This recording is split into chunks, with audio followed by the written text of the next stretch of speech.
Hey Cruise family, what is going on? Well, I can tell you what's going on in the cruise world. Apparently another cruise ship has broken free from the dock. We've got rescues going on at sea.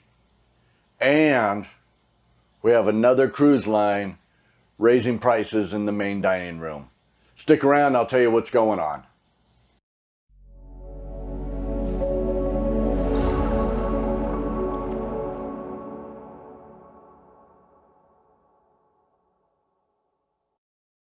Hey everybody, welcome to Cruising with Charles. I'm Charles, your host.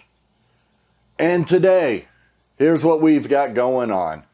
In fact, let's just get into this. All right. So apparently, the other day, the Queen Mary broke free from the dock. Well, the Queen Mary 2 broke free from the dock. This seems to be happening quite often. During high winds, the ship ended up breaking free from all the mooring lines. The gangway went in the ocean. It started drifting away from the dock towards two other ships. There was no damage. The captain took care of the situation. A couple tugboats came to the rescue, pushed the ship back to the dock. They got it tied back down. Everything was good. Passengers were able to get back onto the ship. But now, why does this keep happening? And I'm going to tell you why I think it's happening.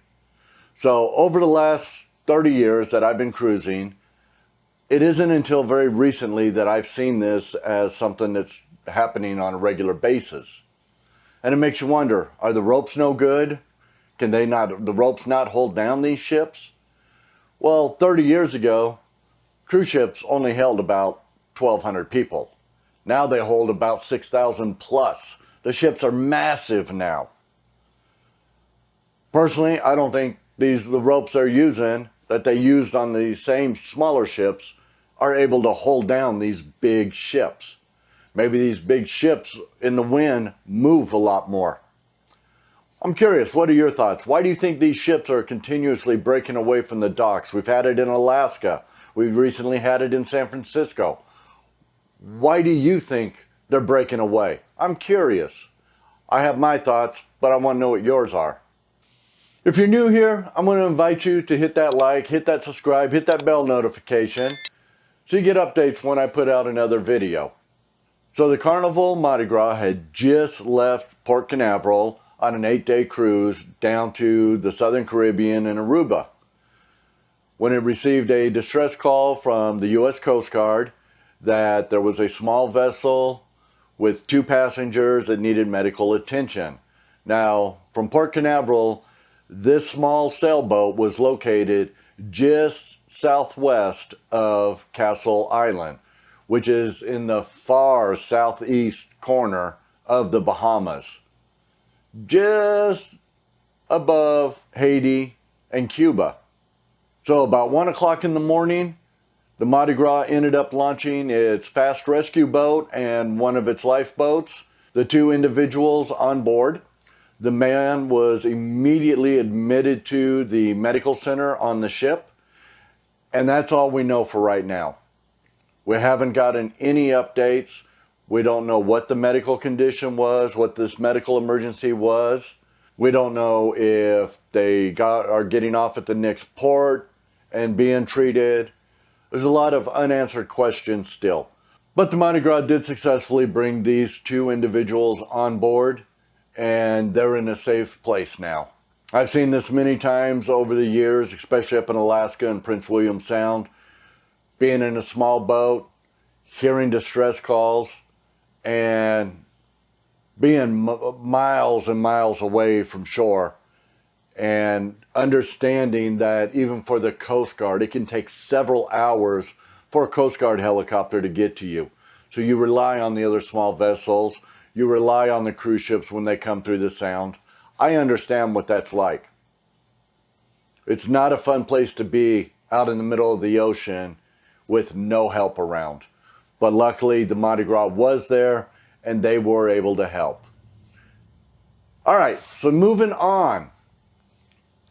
Since the restart, we've seen Carnival do it, where if you order a 3rd, 4th, 5th, 10th extra entree, they're $5 each.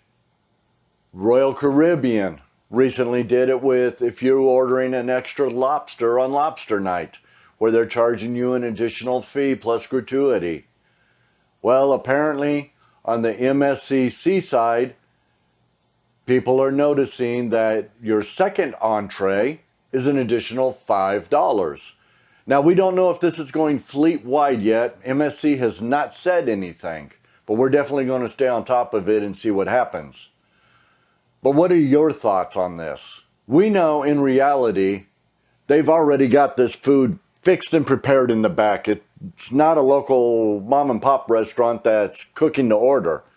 They've already got this food prepped in the back. And if they don't serve it, then it's going in the garbage. It's being ground up and used as fish food out in the middle of the ocean. So what are your thoughts on them charging these additional fees? Would you rather see them charge the fees and throw the food away, or just give the food away? I'm curious, what are your thoughts? I don't know what my thought is on it. And where I'm at right now, I'm a little under a month away. I'll be on Navigator of the Seas for a 4-night cruise, Catalina, Ensenada, with my mother.